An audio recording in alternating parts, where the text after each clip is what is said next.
దేవునికి మహిమ కలుగును కాక. మన ప్రభువును రక్షకుడైన యేసుక్రీస్తు నామంలో అందరికీ వందనములు. ఈరోజు పరిశుద్ధ గ్రంథంలోని వాక్యపఠనము యెషయా గ్రంథము 44వ అధ్యాయము 1వ వచనం నుండి 14వ వచనం వరకు. అయినను నా సేవకుడవగు యాకోబు, నేను ఏర్పరచుకున్న ఇశ్రాయేలు వినుము. నిన్ను సృష్టించి గర్భంలో నిన్ను నిర్మించి నీకు సహాయము చేయువాడైన యెహోవా ఇలాగు సెలవిచ్చుచున్నాడు. నా సేవకుడవగు యాకోబు, నేను ఏర్పరచుకున్న యెషూరును, భయపడకుము. నేను దప్పిగల వాని మీద నీళ్లను, ఎండిన భూమి మీద ప్రవాహ జలములను కుమ్మరించెదను. నీ సంతతి మీద నా ఆత్మను కుమ్మరించెదను. నీకు పుట్టిన వారిని నేను ఆశీర్వదించెదను. నీటి కాలువల యొద్ద నాటబడిన నిరవంజి చెట్లు గడ్డిలో ఎదుగునట్లు వారు ఎదుగుదురు. ఒకడు నేను యెహోవా వాడనను, మరి ఒకడు యాకోబు పేరు చెప్పుకొనును. మరి ఒకడు యెహోవా వాడనని తన చేతితో వ్రాసి ఇశ్రాయేలును మారు పేరు పెట్టుకొనును.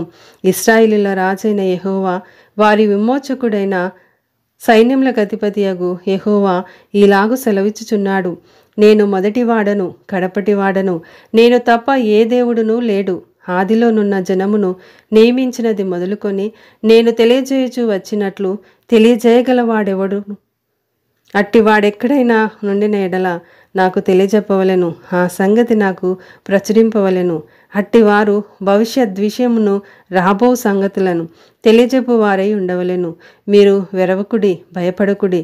పూర్వకాలము నుండి నేను నీకు ఆ సంగతి వినిపించి తెలియజేయలేదా?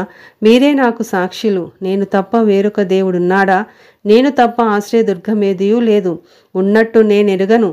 విగ్రహమును నిర్మించు వారందరూ మాయ వంటి వారు. వారికిష్టమైన విగ్రహములు నిష్ప్రయోజనములు. తామే అందుకు సాక్షులు.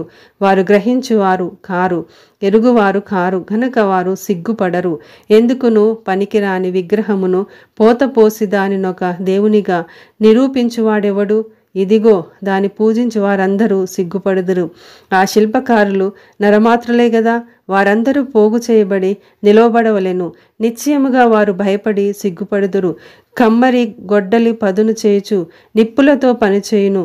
సుత్తెతో దాన్ని రూపించి తన బాహుబలము చేత దాన్ని చేయును. అతడు ఆకలి గొనగా అతని బలము క్షీణించిపోవును. నీళ్లు త్రాగక సొమ్మసిల్లును. వడ్లవాడు నూలు వేసి చీర్ణముతో గీత గీచి చిత్రికలతో దాన్ని చక్క చేయును. కర్కాటములతో గుర్తుపెట్టి దాన్ని రూపించును. మందిరములో దాన్ని స్థాపింపవలనని నరరూపము గల దానిగాను నర సౌందర్యము గల దానిగాను చేయును.